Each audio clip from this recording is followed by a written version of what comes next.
여러분, 오늘 주제가, 이 부흥의 주제가 주와 같이 길 가는 것입니다. 예수님께서 우리에게 베풀어 주신 가장 위대한 복이 하나님과 우리를 이어준 것이죠. 믿습니까? 우리의 모든 죄악이 우리가 예수님을 믿을 때 십자가로 다 빨려 올라갔고, 예수님께서 주셨던 그 거룩한 의로움이 우리의 영혼에 또는 육체 모든 곳에 흐릅니다. 그래서 의인은 믿음으로 말미암아 살리라 함과 같으니라, 그 약속의 말씀이 이루어진 것이죠. 우리를 가리켜 의인이라 칭함을 하신다는 것입니다. 우리는 하나님 보시기에 의로운 자가 되었습니다. 그래서 하나님과 영원한 사귐이 시작되었죠. 그래서 주와 같이 길 가는 것이 예수 믿는 누구에게나 열리는 복입니다. 그리고 가장 위대한 복인 것이죠. 그럼에도 불구하고 이 위대한 복을 잘 누리지 못하는 사람들이 꽤 많습니다. 여러분, 누가 주와 같이 길 가는 것을 즐거워하지 못할까요? 영적으로 침체를 겪는 사람이 그렇습니다. 여러분, 영적으로 침체를 겪으면 안 됩니다. 우리는 절대로 영적인 침체 안에 갇혀서는 안 되는 사람들입니다. 하나님께서 예수 그리스도를 허락해 주셔서 우리를 살려내셨을 때는 하나님의 위대한 복들을 받아 누리도록, 풍성이 과하도록, 생명으로 가득 차지도록 하나님께서 원하셨기 때문에 아들을 주신 것이지, 영적인 침체 가운데 빠져 들어가서 허우적거리는 모습을 주님이 지켜보실 수가 없습니다. 우리가 영적인 침체 안에 있으면 아버지 되신 우리의 영원한 하늘의 아버지께서 슬퍼하신다는 거죠. 예수 그리스도의 십자가를 무력해 하는 사람, 어리석게 만드는 사람, 소망이로 세상에 증거할 수 없는 사람이 영적인 침체를 겪는 사람들입니다. 그런데 이 영적인 침체를 안 겪고 싶지만 우리의 영적인 이 삶 가운데, 인생들 가운데 영적인 침체의 모습이 생각보다 많이 와 있었습니다. 어떤 분은 과거에 10년 전에, 어떤 분은 8년 전에, 어떤 분은 지난주에, 어떤 분은 이번 주에 영적인 침체 가운데 있을 수 있습니다. 여러분, 영적인 이 침체는 하나님을 제대로 믿지 않고 살아가기 때문에만 나타나는 현상은 아닙니다. 우리의 기질에 의해서도 영적인 침체가 생겨날 수 있습니다. 여러분, 저를 어떤 성향의 사람으로 보고 계십니까? 여러분, 외향적인 사람 같습니까? 아니면 내향적인 사람 같습니까? 여러분, 외향적인 사람은 생각보다 명랑하죠. 세상의 영향을 잘 받지 않기 때문에 삶이 매우 명랑하고 재미있습니다. 그래서 늘 노래도 잘 부르고 흥얼흥얼거립니다. 그런데 기질상 내향적인 사람들이 있어요. 어떤 사람들은, 어떤 학자들은 우울질이다 이렇게 얘기하는 사람들도 있습니다.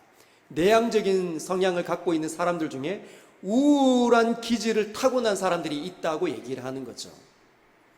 그래서 뭐만 있으면 자기에게로 함몰되는 사람, 또는 많은 사람들이 혈액형을 가지고 사람들의 성격을 파악하지 않습니까?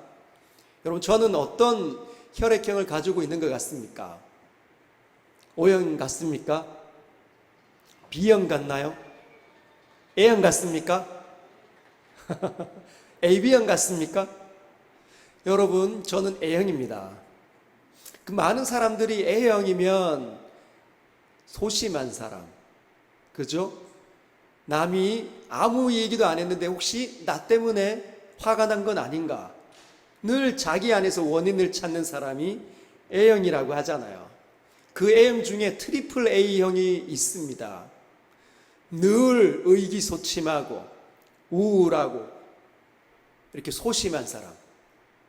그래서 그를 가리켜 작은 마음쟁이라고 얘기를 합니다. 작은 마음쟁이들.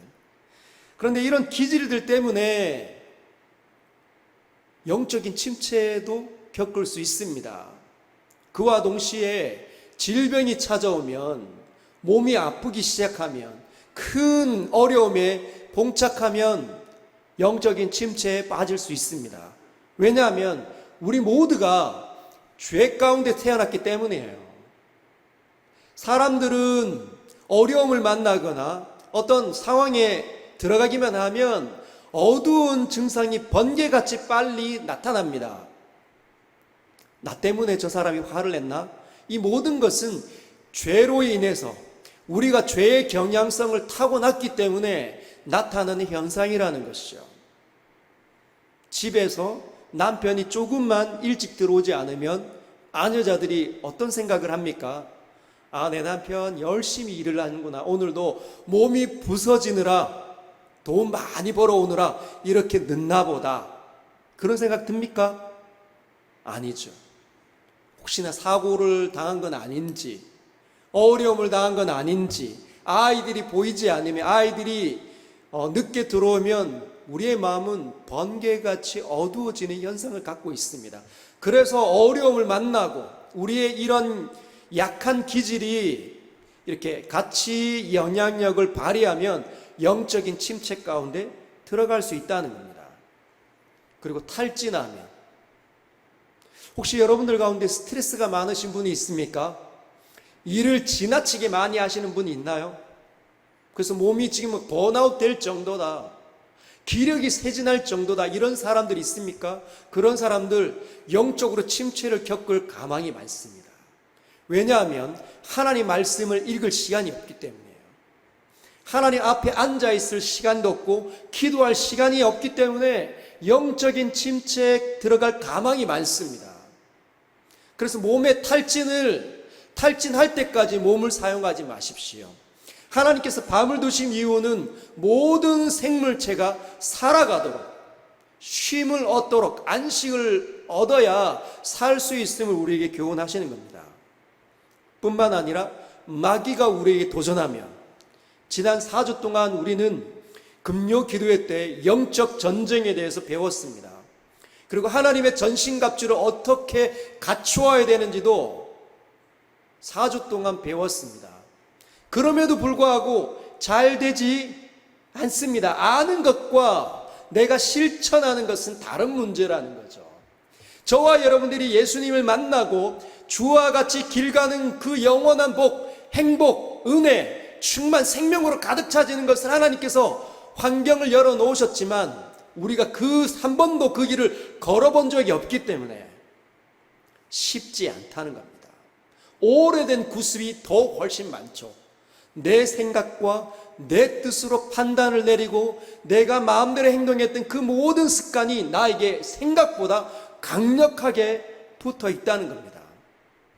그래서 오늘 말씀을 통해서 영적인 이 침체를 하나님께서 어떻게 극복해 내시기를 우리에게 도전하는지 한번 살펴보려고 합니다.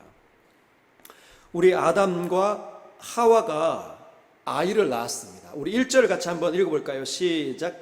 아담이 그의 아내 하와와 동침하매 하와가 임신하여 가인을 낳고 이르되 내가 여호와로 말미암아 득남하였다 하니라. 여러분, 아담과 하와가 하나님 앞에 범죄하고 여호와의 동산에서 쫓겨났습니다. 그때 받았던 저주가 뭡니까? 너는 땀을 흘려야 땅이 소산을 낼 것이다. 그리고 하나님께서 은혜의 언약을 베풀어 주시는데 여자의 후손이 뱀의 후손의 머리를 박살을 낼 것이라는 거죠. 뱀은 그 여자의 후손의 발꿈치를 상하게 할 것이다. 그런데 시간이 지나면서 아담과 하와가 아이를 낳았습니다. 첫 번째 아이 이름이 가인이었어요. 그런데 이 가인으로 이름을 지는데 성경 기자는 이 아담의 신앙의 상태를 보여줍니다. 뭐라고 이야기하냐면 가인을 낳고 내가 여호와로 말미암아 등남하였다 하니라. 여러분, 여호와로부터 쫓겨났습니다. 영적인 침체가 왔겠죠. 하나님 앞에 잘못을 저질렀더니 가장 모든 좋은 환경으로부터 쫓겨났다. 여러분들과 제가 만약에 하나님의 가장 좋은 환경으로부터 멀어지게 됐다면 어떤 생각이 들까요? 아마 굉장히 우울하고 답답하고 원망과 불평이 또는 삶의 어려움이 굉장히 삶에 많았을 것 같습니다. 그런데 이 아담이 아이를 낳고 난 다음에 이름을 가인으로 지으면서 하나님 앞에 다시 신앙 고백을 한다는 게 고무적인 일입니다. 내가 여호와로 말미암아 등남하였다. 여러분, 가인이란 뜻은 어둠이라는 뜻입니다. 어둠. 한번 따라할까요? 어둠. 어둠. 얻은 자. 누구로부터? 하나님으로부터 다시 얻었다는 겁니다. 우리가 만약에 제가 하나님으로부터 쫓겨났는데 다시 아이가 태어났습니다. 그 아이가 태어났다는 말은 생육하고 땅에 생육하고 번성하는 하나님의 복이 다시 나에게 주어졌음을 아담이 생각해 낼 수 있었다는 것이죠. 다시 내가 번성한단 말이야? 그럼 하나님께서 나에게 다시 은혜를 주시나 보다. 그래서 가인이라 이름을 지은 겁니다. 하나님으로부터 다시 회복의 그림자가 있었어 라고 이름을 지었다는 거죠. 그런데 두 번째 아들을 낳고 난 다음에 이름이 다릅니다. 한번 볼까요? 2절을 보면 그가 또 가인의 아우 아벨을 낳았는데 아벨은 양치는 자였고 가인은 농사하는 자였더라. 여러분, 아벨은 무슨 뜻이냐면 허무라는 뜻입니다. 허무. 공허. 한번 따라할까요? 허무. 공허함.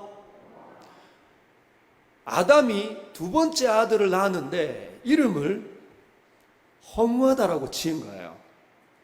공허하다. 왜 그렇게 이름을 지었을까요? 학자들이 이렇게 이야기합니다. 아담은 하나님으로부터 징계를 받아 여호와의 동산에 쫓겨났는데 다시 자기가 아이를 낳으면서 생육하고 땅의 번성함을 통해서 하나님께서 회복하신다고 그가 생각을 한 것이다. 그래서 가인이라 이름을 지었다는 거죠. 하나님으로부터 아들을 얻었다. 그리고 여자의 후손이 뱀의 후손의 머리를 밟아버릴 것이다, 상하게 할 것이다 라는 그 약속이 가인으로부터 시작될 거라고 생각을 했다는 겁니다. 그런데 왜 둘째 아들의 이름을 지었을 때 왜 공허함, 허무함이라고 이름을 짓게 되었을까요? 학자들은 이렇게 이야기합니다. 메시아가 가인으로부터 시작될 거라고 아담은 생각했던 것 같다. 그런데 가인이 자라면서 예사롭지 않게 자랐기 때문일 것 같다는 거죠. 선하고 사랑스럽고 하나님을 사랑하고 하나님을 예배하고 하나님을 기뻐하고 이런 아름다운 사람으로 자라지 않았기 때문에, 그래서 인생이 허무하다, 나에게 하나님께서 은혜를 베풀어 주시지 않았구나라고 생각하였기에 아벨이라 이름을 지은 것이다. 학자들은 그렇게 이야기합니다. 여러분, 아담과 하와가 영적인 침체 가운데 들어가 버렸습니다. 둘째 이름을 공허함으로, 허무함으로 이름을 짓고 있습니다. 여러분은 어떻습니까? 혹시 여러분의 인생을 저주하고 있지는 않습니까? 아, 인생은 살만해. 여러분에게 누군가가 찾아와서 예수님을 왜 믿어야 합니까? 뭐라고 답을 해주고 계십니까? 하나님의 영원한 왕으로서 온 세상을 창조하셨단다. 그리고 그분의 영원한 계획이 나를 통하여서 너에게 지금 찾아왔어. 하나님의 이 은혜의 이 손길을 받아들이렴. 이런 말을 여러분의 입에서 나오고 있습니까? 아니면 하나님에 관한 이야기는 전무하고, 남들은 부동산을 통하여서 재물을 늘리는 것을 보면서 나는 왜 이다지도 이렇게 재물로는 하나도 없는가? 다른 자녀들은 다 잘 자라는데, 좋은 직장 가는데 왜 내 새끼들은 이 모양일까? 우리 부모님은 왜 그렇게 땅 한 평 못 얻고 나에게 이런 지독한 가난함만 물려주었나? 이런 생각만 듭니까? 여러분, 내 입에서, 내 생각에서 나를 향한 하나님의 사고방식과 하나님의 세계관이 펼쳐지지 않으면 영적 침체의 손길이, 어둠의 손길이 나에게 드리워져 있음을 기억을 해내야 합니다. 하나님의 시각이 나를 통해서 세상을 보지 못하면 과거처럼 하나님 없을 때 있었던, 믿음이 없을 때의 그 관점으로 내 인생을 진단하게 되겠죠. 그러면 그 방식대로 남편과 아내가 관계를 맺게 될 것이고, 자녀들과 관계를 맺게 될 것이고, 그 가정은 영락없이 영적인 파탄이 일어나게 될 겁니다. 하나님을 사랑하는 일 중단케 된다는 거죠. 여러분, 허무하다, 내 인생은 아무것도 아니다, 이런 말 절대로 입에서 내지 마시길 바랍니다. 여러분, 우리는 이 세상에서 만물의 찢기같이 보여진다 할지라도 모든 것을 가지신 하나님의 아들과 자녀들입니다. 맞습니까? 사람들이 너는 정말 실패자야, 넌 아무짝에도 쓸모없어 라고 이야기할 때 하나님의 말을, 그 세상의 말보다 하나님의 말을 더 신뢰할 수 있어야 합니다. 그게 하나님을 존중하는 거죠. 하나님의 말씀이 들려야 내 자신을 하나님의 사람으로 볼 수 있습니다. 우리 모두는 우리 안에 있는 의로움으로 하나님의 자녀가 된 게 아닙니다. 여러분의 선함과 여러분의 존귀함 때문에, 여러분이 많은 것을 배웠기 때문에, 우리가 훨씬 더 많은 일들을 감당할 수 있는 능력이 있기 때문에 하나님의 자녀가 된 게 아닙니다. 전적인 하나님의 긍휼과 은혜 때문에, 하나님의 놀라운 사랑이 우리를 향하고 있었기 때문에 우리가 하나님의 자녀가 된 것이에요. 그러면 우리 역시 아무것도 할 수 있는 게 없으니까 절망해야겠겠? 안 그렇습니다. 우리가 과거에는 우리의 지식도 짧고 우리가 할 수 있는 능력도 정말 없는데, 배움도 짧아서 내세울 것 하나 없지만 하나님의 자녀가 되고 나면 그때부터 내세울 게 많습니다. 하나님의 생각이 나로부터 시작되기 시작한 거죠. 하나님의 영원한 진리와 생명이 나로부터 시작될 것입니다. 그게 우리의 정체성입니다. 학교에서, 우리 여기 중고등학교 아이들이 있다면 학교에서 꼴찌를 해도 당당하십시오. 원래 공부 잘하는 아이는 한 명밖에 없잖아요. 전교 1등도 한 명밖에 없고 반에서 1등도 한 명밖에 없습니다. 그리고 정말 공부가 재밌습니다라고 이야기하는 사람은 100명 중에 몇 명 있을까요?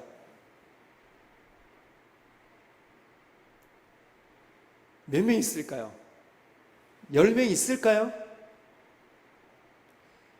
100명 중에 10명이 있을까 말까 합니다. 나머지 90명은 애를 써서 잠 오는데 허벅지를 꼬집어 가며 머리에 긴 띠를 두르고 여기에 필승이라고 적어가면서 애를 쓰고 졸면서 공부를 해야 이해가 되는 사람들이라는 거죠. 재미없지만 최선을 다해서 살기 때문에 결과가, 성적이 나오는 겁니다. 그러면 누군가는 꼴찌하겠죠. 아무리 공부해도. 학원, 국어학원, 수학학원, 영어학원을 그렇게 정신없이 다녀도 머리가 안 돌아가는 아이는 안 됩니다. 그럼 머리가 안 돌아가는 아이는 하나님께서 실패자로의 삶을 살도록 이 땅에 태어나게 하셨을까요? 아니라는 겁니다. 공부 잘하는 아이가 갖지 못하는 재능이 그 아이에게 있을 수 있습니다. 음악적인 재능이 있을 수 있고 예술의 재능이 있을 수 있고 다른 일들의 재능이 있을 수 있습니다. 그러나 대한민국의 이 재능은 그냥 오직 한 방향으로만 가고 있는 것 같습니다. 여러분, 영적 침체에서 일어나기를 원합니다. 만약에 영적 침체가 여러분들 가운데 있으면, 특별히 목회자, 여러분 이 목사에게 영적 침체가 생기면 어떤 현상이 저에게 찾아올까요? 제 모습이 위선적으로 느끼겠죠. 그러면 하나님의 부름을 내려놓는 일을 할 것 같습니다. 여러분들 가운데 중직자로 부름을 받았다면, 또는 교회의 여러 가지 직분과 자리로 부름을 받았을 때 여러분들이 침체를 겪으면 여러분들 스스로가 위선자라고 느낄 겁니다. 틀림이 없습니다. 그러면 그럴수록 더 깊은 잠으로 빠져 들어갑니다. 중직자 내려놓고 싶고 교회 중직을 받고 싶어 하지 않고, 그리고 하나님을 섬기는 일에 나아올 수가 없게 된다는 거죠. 그럼 어떻게 해야 이 부분을 해결할 수 있을까? 좀 더 보도록 하겠습니다. 2절을 보면 아벨은 양치는 자였고 가인은 농사하는 자였음을 볼 수 있습니다. 그런데 3절에 보면 세월이 많이 지났어요. 가인과 아벨이 양을 치고 농사를 지는데 바로 즉각적으로 하나님께 제사를 드린 게 아닙니다. 세월이 많이 흘렀어요. 자신의 소산들을 얻는 것을 통해서 자신들이 먹고 마시고 기뻐하다가 하나님을 생각해낸 거죠. 그러면서 하나님께 예배를, 경배를 드린 겁니다. 근데 가인은 어떻게 했냐면 땅의 소산으로 제물을 삼아 여호와께 드렸고, 아벨도 자기의 양의 첫 새끼와 그 기름으로 예배를 드립니다. 그런데 하나님께서 가인의 제사를 흠량하시고 가인의 제사는 받지 않으셨어요. 왜 그랬을까요? 많은 분들이 이렇게 이야기를 합니다. 신학적으로도 그렇고, 인간적으로 저렴한 예물을 하나님께 가인이 드렸기 때문에 하나님께서 안 받으신 거 아닌가. 이 생명이 있는 건 돈이 좀 값이 나가기 때문에, 이 비싼 거기 때문에 하나님께 좀 비싸고 값어치가 나가는 걸 드려야 하나님 받으신다. 여러분 어떻게 생각합니까? 맞는 것 같습니까? 기도원 가면 그렇게 설교하는 분들 꽤 있습니다. 아닌 것 같죠? 아닙니다. 어떤 분들은 이렇게 이야기합니다. 신학적으로도. 땅의 소산은 이 땅에 있는 물건들이었고, 양의 첫 새끼와 그 기름은 생명을 죽여서 하나님께 드린 거기 때문에 구속, 희생제사가 아니냐. 여러분 어떻게 생각합니까? 맞는 것 같습니까? 일리는 있어 보이지만 아닌 것 같습니다. 왜냐하면 병행구절이라는 게 있습니다. 이렇게 해석이 잘 안 될 때는 병행구절을 통해서 해석을 해야 합니다. 히브리서 11장 4절에 보면 이 부분을 병행구절로 해석을 해놓았습니다. 히브리서 기자가 믿음으로 아벨은 더 나은 제사를 하나님께 드림으로 의로운 자라 하시는 증거를 얻었으니 하나님이 그 예물에 대하여 증언하심이라. 그가 죽었으나 그 믿음으로써 지금도 말하니라. 여러분, 아벨이 하나님께 드린 예물이, 제사가 어떤 방식으로 드렸다고요? 믿음으로 드린 겁니다. 믿음으로. 한번 따라할 거예요. 믿음으로. 믿음으로. 여러분, 하나님께 믿음으로 예배를 드리지 못하면 우리의 이 예배는 하나님께 받아들여지지 않을 겁니다. 믿음으로 드린다는 게 뭡니까? 믿습니다. 믿습니다. 믿습니다. 이거 100번 하면 믿음이 생기나요? 세상에 내 바깥에서 수많은 소리가 들리지만 오직 나는 여호와의 하나님의 소리를 신뢰하는 것, 그 속에서 하나님을 예배하는 것이 믿음으로 예배한다는 겁니다. 즉 아벨은 제사를 믿음으로 하나님을 사랑하고 신뢰함으로 제사를 올려드렸다는 겁니다. 그 증거가 오늘 본문에 나와 있습니다. 오늘 본문 어디에 있을까요? 찾아보십시오. 4절에 나와 있습니다. 그리고 5절도 나와 있습니다. 어디에 나와 있을까요? 4절을 뚫어붙이게 살펴보십시오. 정답이 느껴집니까? 여러분, 성경이 어떻게 기록하고 있냐면 아벨의 제사를 받아들일 때 어떤 표현을 쓰고 있어요? 4절 후반부 보면 여호와께서 아벨과 그의 제물을 받으셨으나. 뭐라고요? 아벨과 그의 제물을 받으셨습니다. 아벨의 제물을 받은 게 아니고 뭘 같이 받았어요? 아벨도 받으시고 그의 제물도 받으셨다는 거죠.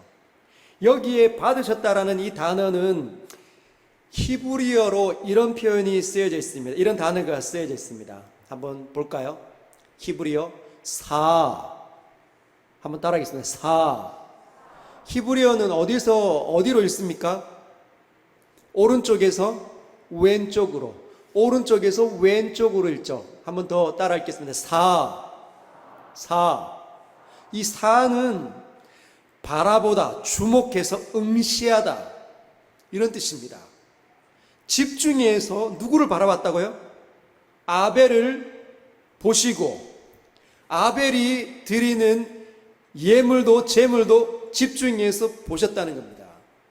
근데 그 표현이 5절에 가면 가인에게도 똑같이 사용됩니다. 어떻게 사용하죠? 가인과 그의 제물을 받지 아니하신지라. 주목해 보셨는데 로라는 단어가 쓰여있을 때, 이 로는 not입니다. 영어로 not. 아니라는 거죠. 아니 주목하셨다. 가인을 아니 주목하시고 가인이 드리는 그의 예물을, 제물을 아니 주목하셨다. 원문은 그렇게 쓰여져 있습니다. 즉 하나님께서 가인과 아벨을 먼저 집중해서 보셨다는 겁니다. 그의 삶이 어떤지를 집중해서 먼저 보셨다는 거죠.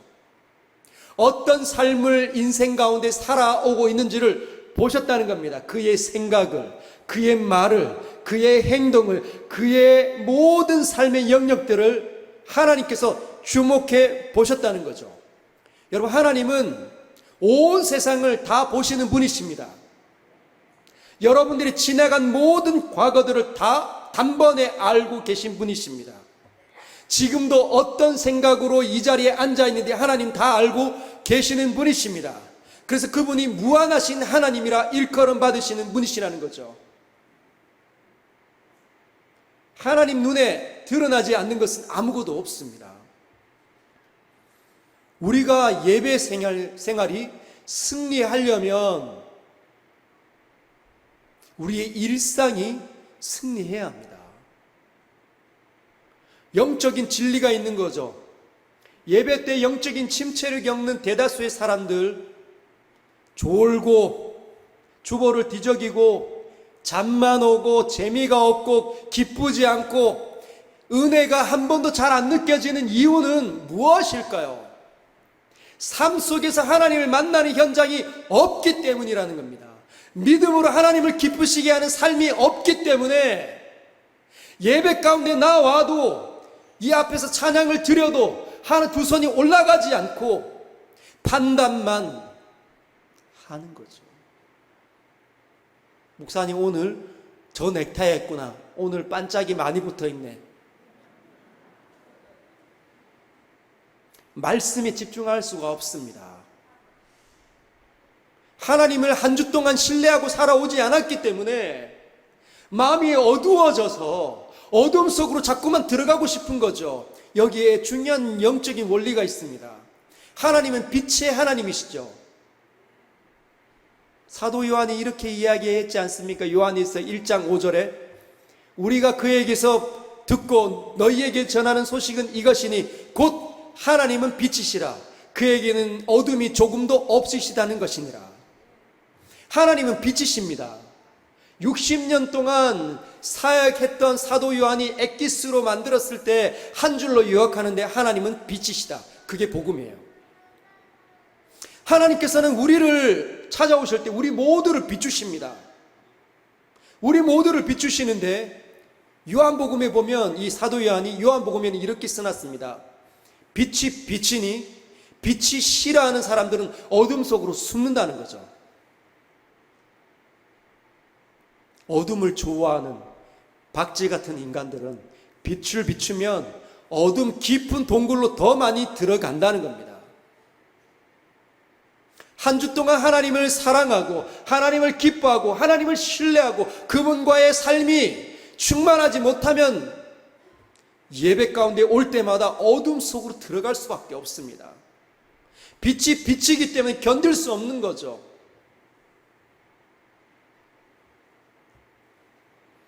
여러분, 가인은 실패했습니다. 삶을. 우리가 지난주에 주일날 본문 생각이 나십니까? 하나님을 만난 사람이 삶 속에 어떤 것들을 드러내는지 의에 대하여 목마름과 주림이 생겨난다는 것. 영적으로 살아난 사람의 특징은 자신의 삶을 돌아봤을 때 나는 이렇게 영적으로 이 의로움이 하나도 없구나. 그래서 줄여져 있구나. 나는 갈증이 있구나 라는 것들을 깨달을 때 하나님께 의를 요구한다는 거죠. 하나님, 저를 불쌍히 여겨주십시오. 저는 의롭지 않습니다. 저는 엉터리입니다. 저는 늘 이렇게 사고 뭉치입니다. 말을 함부로 해서 사람들을 힘들게 하는. 제가 주일날 한 분 그 예를 들은 적 있지 않습니까? 술값으로 1억을 탕진하던 그 사람. 근데 그 아내가 저를 찾아와서 했던 말이 있습니다. 그 남편이 저를 통해서 예수님을 만나고 이렇게 회심할 때가 나이가 60세였습니다. 60세. 지금은 70을 넘기셨는데 여러분, 한 번씩 부산 내려가면 그분과 교제를 합니다. 어떻게 자라있을까요? 준사역자의 하나님에 관한 진리 가운데 거하고 있는 준사역자의 삶을 그들을 통해 봅니다. 근데 그 아내가 그때 저에게 했던 말이 있습니다. 목사님, 제가 결혼하고 난 다음 날 후회했습니다. 결혼을 언제 했을까요? 젊었을 때, 20대 때. 그때부터 후회했는데 언제까지? 60세 될 때까지. 그 사람이 하나님 만날 때까지. 그동안 아내를 향해서 따뜻한 말, 사랑스러운 표정, 한 번 못한 경상도 남자였다는 거죠. 그런데 지금은 얼마나 아내를 극진하게 대하는지 모릅니다. 왜냐하면 제가 가르치는 것이 아름다우신 하나님이니까. 제가 그들에게 가르친 것이 하나님의 나라였습니다. 내 생각과 내 뜻과 내 의지로 내 모든 것들을 다스리면 내 나라요. 이 내 국민과 이 영토를, 내 인생을, 내 시간을 하나님의 생각과 하나님의 뜻과 하나님의 의지로 다스리기 시작하면 그게 하나님 나라입니다. 그때부터 가르쳤어요. 하나님의 아름다우심을 만나지 못하면, 내 삶 속에 일어나지 못하면 절대로 하나님을 만난 사람이라 말하지 마십시오. 하나님은 그런 엉터리의 아버지가 아니십니다. 그래서 그분이 얼마나 달라져 있는지 모릅니다. 제가 서울에 있을 때, 부산에 내려가서 만났을 때 아내가 그 여자 집사님을 보면서 볼 때마다 너무 부럽고 너무 본받고 싶은 집사님이라고 말을 했습니다. 늘 행복해하고 늘 즐거워하고 그 일이 서영계 가운데 일어나기를 원합니다. 이 자리에서 하나님을 만나는 모든 사람들이, 하나님을 진짜 영접하고 경험하는 모든 사람들이 하나님을 닮아 있는 일들이 일어나기를 원합니다. 여러분, 가인이 하나님께서 자신의 예물을 받지 않음을 경험하면서 몹시 분노가 치밀어 올라갔습니다. 안색이 나빠졌어요. 영적 침체의 모습은 그런 겁니다. 안색이 바뀌는 거죠. 안색이 사나워집니다. 제가 말씀을 드렸죠. 여러분, 하나님을 떠난 모든 존재의 증상은 똑같다.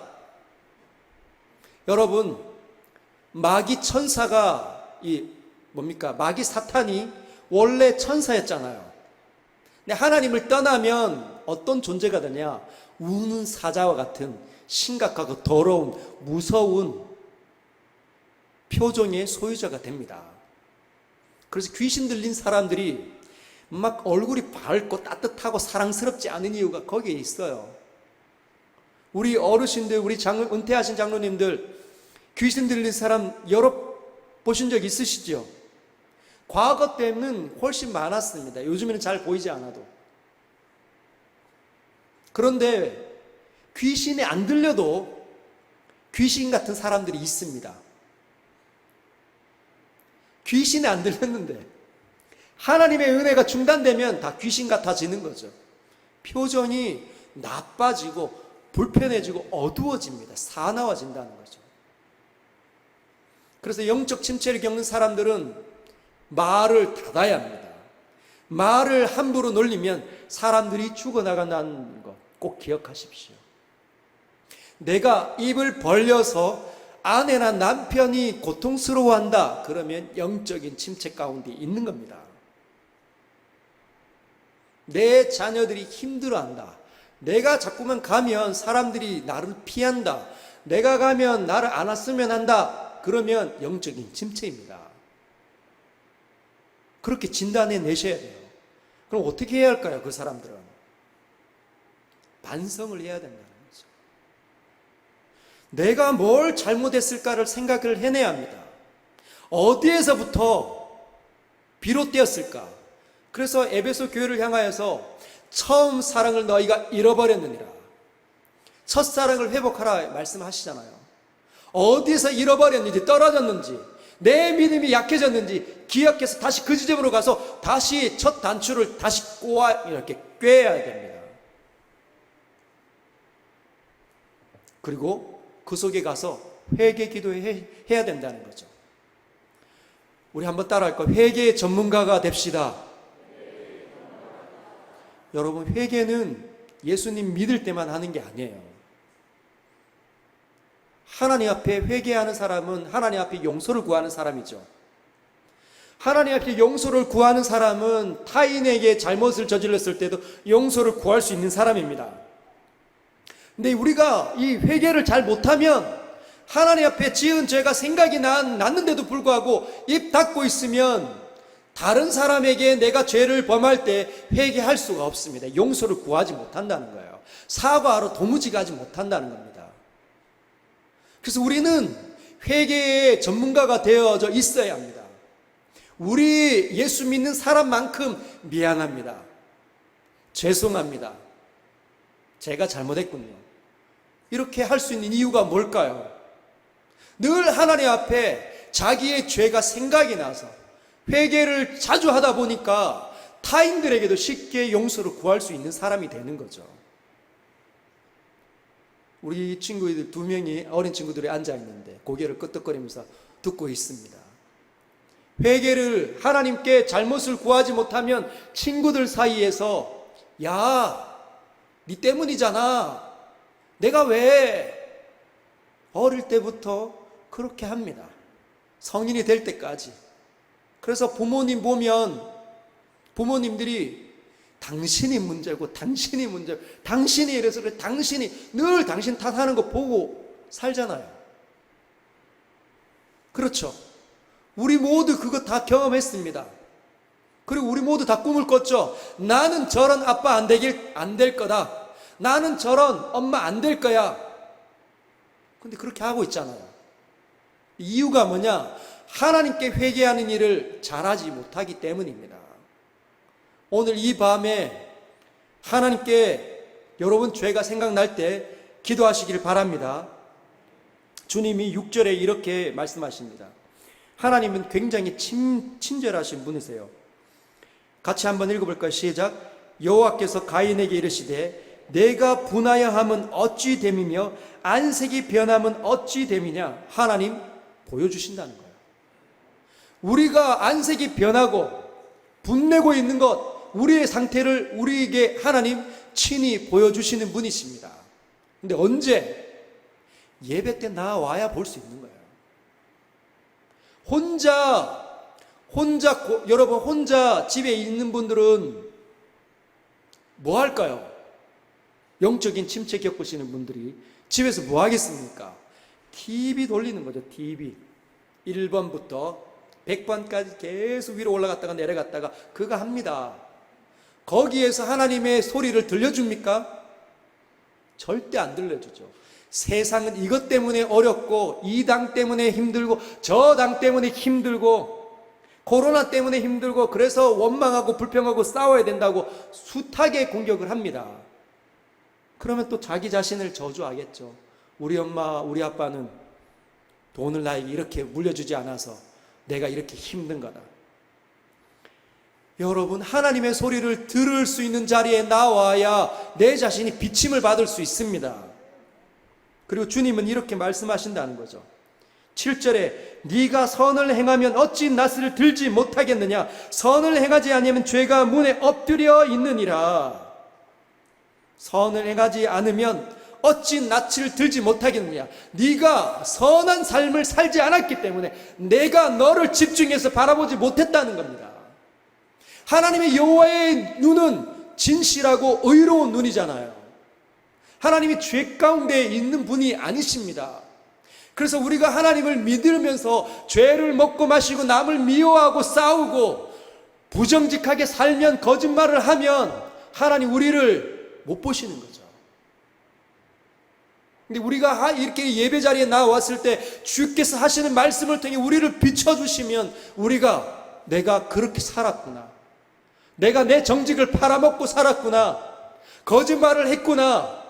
남의 것을 뺏으려고 하는 마음이 일어났었구나. 그것이 깨달아지고 그것을 하나님 앞에 회개하게 된다는 겁니다. 주님이 오늘 영적인 하나의 원리를 우리에게 소개해 주고 있습니다. 죄가 문에 엎드려 있느니라. 언제요? 나빠지면. 선을 행하지 아니하면. 이 선이 뭐라고요? 토부, 좋음이라는 뜻입니다. 좋은 상태에 좋은 행동과 사고방식과 말을 하기 때문에 네가 선하지 못하면, 네가 좋은 상태에 있지 못하면 뭐가? 죄가 문에서 엎드려 너를 쳐다보고 있게 될 것이라는 거죠. 죄가 마치 개구리가 웅크리고 있다가 아니면 고양이가 먹이를 이렇게 쥐가 지나가듯이 이렇게 지나갈 때 웅크려서 이렇게 가만히 노려보고 있는 자세가 지금 죄가 문 앞에 엎드려 있는 모습입니다.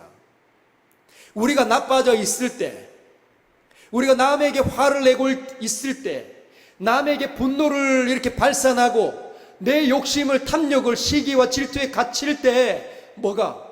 죄가 우리를 노려보고 있다는 겁니다. 틈을 타서 순식간에 뛰어올라서 죄악을 맺기를 기대하고 있다는 겁니다. 근데 주님은 뭐라고 말씀하시죠? 너는 죄를 다스릴지니라. 한번 따라할까요? 너는 죄를 다스릴지니라. 죄를 다스리라고 말씀하고 계십니다. 여러분, 죄가 다스려 진다는 말이겠죠. 나를 웅크리고 볼 때 어떻게 하라고요? 다스리라는 겁니다. 삼키지 말라는 거죠. 그런데 잘 안 됩니다. 화를 여러분들이 내버리면, 특별히 화를 내버리면 거둬들이기가 굉장히 어렵습니다. 화를 막 번개같이 내고 어허 내가 착각했어, 이렇게 됩니까? 상대방에게 나쁜 표정을 짓고 난 다음에 내가 금방 웃게 됩니까? 안 되죠. 쉽지 않습니다. 그러나 뭐라고요? 주님이 말씀하시죠. 너는 죄를 다스릴지니라. 죄가 너를 노려보고 있다. 너를 움켜잡기 위해서 너를 집요하게 쳐다보고 있다. 죄를 봐야 한다는 겁니다. 죄가 너를 쳐다보고 있는 걸 봐야 한다는 거죠. 보지 못하면 죄에 삼켜서 결국은 어떻게 됩니까? 아벨을 돌로 쳐 죽여버렸습니다. 죄는 극단적인 일을 만들어낼 만큼 강력한 힘을 갖고 있습니다.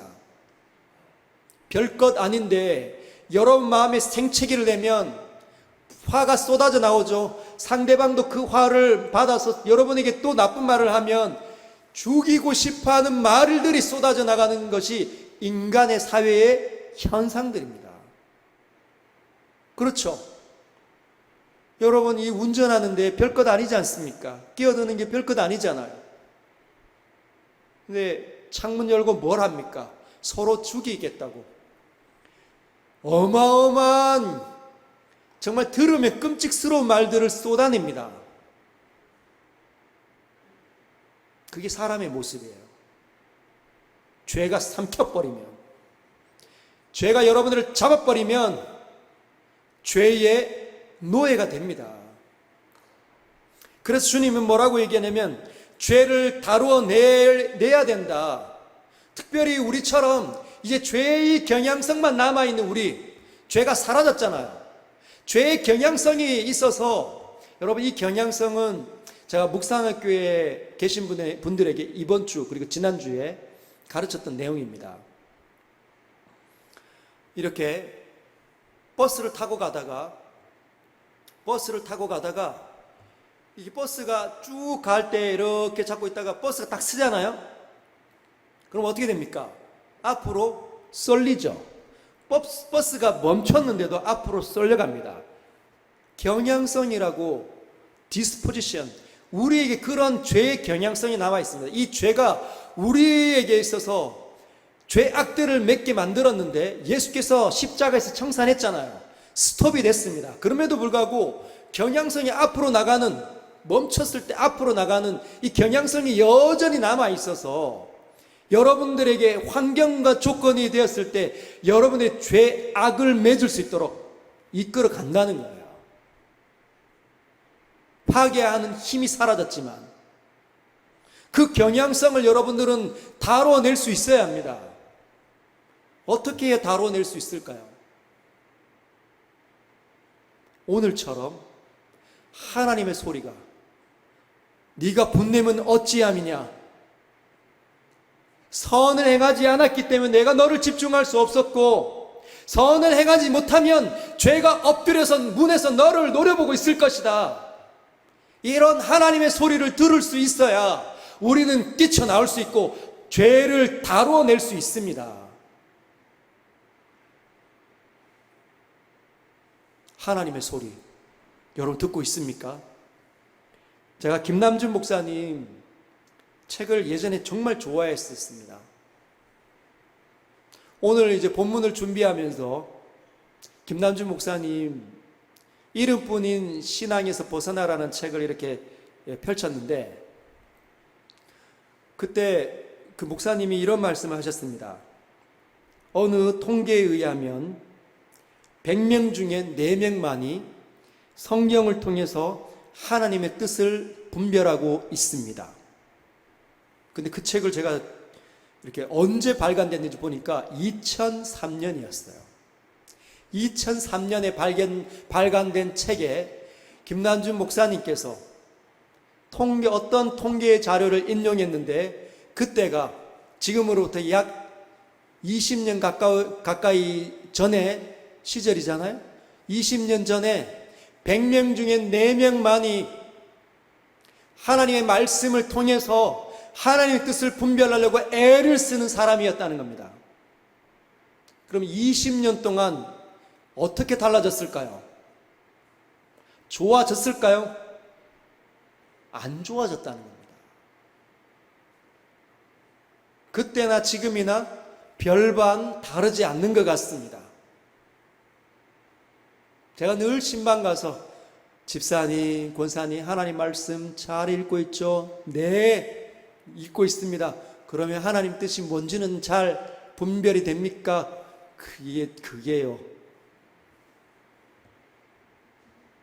기도 안 하는 사람도 많고 성경은 안 읽는 사람도 훨씬 많지만, 읽어도 무슨 뜻인지 잘 모르시는 분이 얼마나 많은지 몰라요. 그러면 이 죄를 다루어낼 수 있겠습니까? 통제할 수 있겠습니까? 죄가 뛰어오를 때 목을 팍 잡을 수 있겠냐고요. 엄마야! 죄가 이렇게 팍 뛰어오르면 엄마야 하고 나자빠지지 않겠습니까? 죄가 막 뛰어올라서 막 여기를 갈기갈기 찢어 놓는데 고스란히 당하는 거죠. 그런 성도의 가정이 생각보다 많았습니다. 2003년이면 제가 신대원 다닐 때니까 지금까지 사역 가운데 점검해보면 사람들이 대부분 다 이 죄가 지배해서 통제해서 온몸을 갈기갈기 찢어서 가정에서 유혈이 낭자한, 서로 싸우고 서로 다투고 갈등이 끊임없고, 그래서 미치겠다고 얘기하는 사람이 얼마나 많은지 몰라요. 여러분, 시편 19편은 여호와의 율법은 완전하여 영원히 소생됩니다. 그렇게 선언하고 있어요. 한번 따라할까요? 여호와의 율법은 완전하여 영원히 소생됩니다. 하나님 말씀을 묵상하고 집요하게 읽고 뜻을 연구해내고 그 속에 잠기기만 하면 뭐라고요? 영혼이 살아납니다. 침체를 겪을 때 그 영혼이 벌떡 일어나게 된다는 거죠. 생명으로 가득 차지는 겁니다. 생명이 있는 사람이 인상을 쓰고 다니겠습니까? 이렇게 근심과 걱정 가운데 원망과 불평하며 살겠습니까? 생명이라는 건 그런 게 아닙니다. 생명은 모든 것들을 다 해낼 수 있는 그런 기운이 넘칠 때 그 사람을 가르쳐 생명이 넘친다라고 얘기하는 거예요.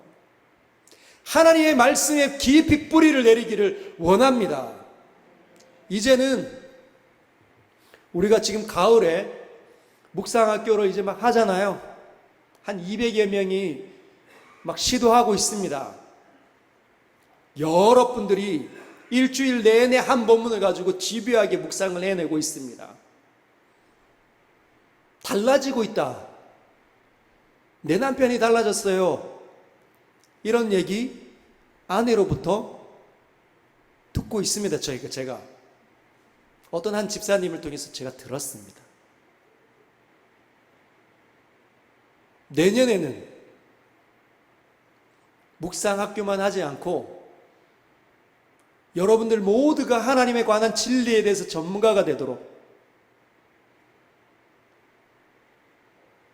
제가 우리 주일날 북한 그 선교하시는 에릭 폴리 목사님 한 가지 저랑 같은 관점이 있었습니다. 그게 뭐냐면, 목사를 의존하는 신앙인들로 한국 교회가 자라왔다는 거죠.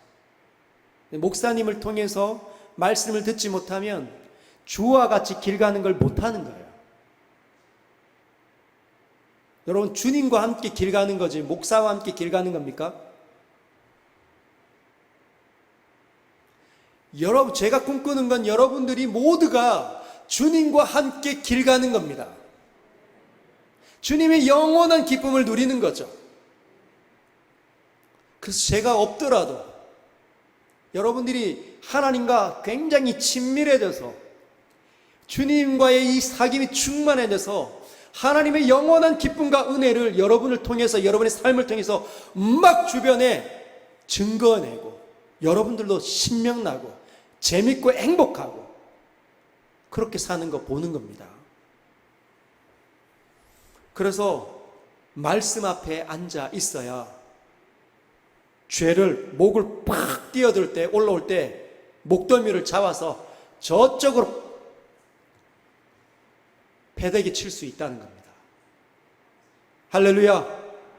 오직 하나님 말이 답입니다. 오직 그분의 말씀만이 답입니다. 그분의 말씀이 들리지 않으면 우리는 설 수가 없습니다. 그분의 말씀이 우리의 삶 가운데 더 이상 흐르지 못하면 은혜는 없다는 거죠. 은혜는 하나님의 말씀이 충만할 때만 우리에게 나타나는 현상입니다. 할렐루야. 우리 말씀을 가지고 몇 가지 기도하겠습니다.